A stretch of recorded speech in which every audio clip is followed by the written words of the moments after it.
Hello বন্ধুরা, বড়দের প্রণাম, ছোটদের ভালোবাসা নিয়ে আজকে একটা নতুন ব্লগ নিয়ে তোমাদের সামনে চলে আসলাম। তো আজকে রান্নাটা পুরোটা শেয়ার করবো না তোমাদের সামনে, কীভাবে কী রান্না করছি, কিন্তু কী রান্না করছি সেটা তোমাদের সামনে তুলে ধরবো। তো দেখো, এখান থেকে নিয়ে এসছে, বাড়ির থেকে নিয়ে এসছে একটা কাতলা মাছের মাথা। আর মাথাটা কতটাই বড়ো যে একটা মাথা অতখানি হয়ে গেছে। আর এখানে নিয়ে এসেছিলাম কাতলা মাছের তেলটা খুব ভালো ছিল তাই নিয়ে এসেছিলাম। আর এদিকে চিংড়ি মাছ।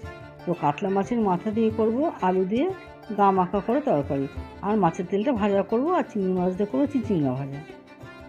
নুন মেখে ভালো করে কাতলা মাছের মাথাগুলো কড়া করে ভেজে তুলে নেব।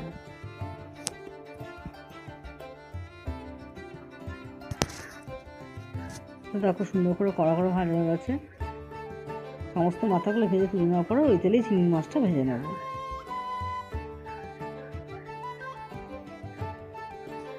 তারপরে বসিয়ে দিলাম চিংড়ি মাছটা ভাজা হয়ে গেছে, মাথাটাও ভাজা হয়ে গেছে। এখন মাছের মাথার তরকারিটা বসিয়ে দেবো।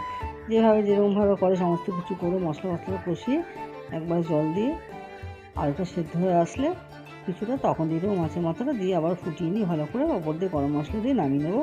গা মাখা মাছের মাথা আলু দিয়ে তরকারি। আর এদিকে তো বসিয়েছিলাম ছোলা ডাল সেদ্ধ, আর তারপরে কষিয়ে দিলাম চিংড়া ভাজা। কড়াই তেল দিয়ে শুকনো লঙ্কা আর পেঁয়াজ আর কালো জিরে ফোড়ন দিয়ে দিলাম চিংড়াগুলো, আর দিয়ে দিলাম কতগুলো চেরা কাঁচা লঙ্কা। তো কিছুটা মজে যাওয়ার পর ওপর দিয়ে চিংড়ি মাছ দিয়ে ভালো করে মিশিয়ে নিয়ে সব শেষে একটু চিনি দিয়ে নেড়েচেড়ে ভালো করে নামিয়ে নেবো। তারপর বসালাম মাছের তেলটা।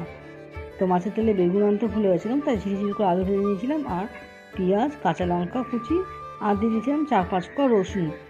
তারপরে মাছের তেলটা দিয়ে ভালো করে ভেজে নেবো। দেখো তেল কত কম দিয়েছিলাম আর কতটা তেল বেরিয়েছে। আর এদিকে ছেলের জন্য ডবল ডিমের অমলেট করে নিলাম, কারণ ছেলে কাঁটা তো খাবে না, ঝোল আলুটা খাবে, সাথে ডিমের অমলেটটা দিয়ে দেবো। আর এদিকে ছোলার ডালটাও আমার হয়ে গেল। এটা কাল ভোরবেলা টিফিনের জন্য, কারণ মেয়ে অনেক ভোরবেলা অফিসে যায়, তো অত ভোরবেলায় ছোলার ডাল করলে আর দিতে পারবো না, তাই আজকে করে রেখে দেবো, কালকে গরম করে দিয়ে দেবো। আর সাথে দিয়ে দেবো লুচি। তো ছোলার ডালটা হয়ে গেছে বেশি করে মিষ্টি দিয়ে, কারণ ছোলার ডালটা একটু মিষ্টি মিষ্টি হয় যেন। আর দেখো ডালগুলোও গোটা রয়েছে, সেদ্ধ হয়ে গেছে। তো আজকের মতো ভিডিওটা এখানেই শেষ করছি। সবাই ভালো থাকবেন, সুস্থ থাকবেন। যদি আমার ভিডিওটা ভালো লেগে থাকে একটা লাইক ও সাবস্ক্রাইব করে দেবেন।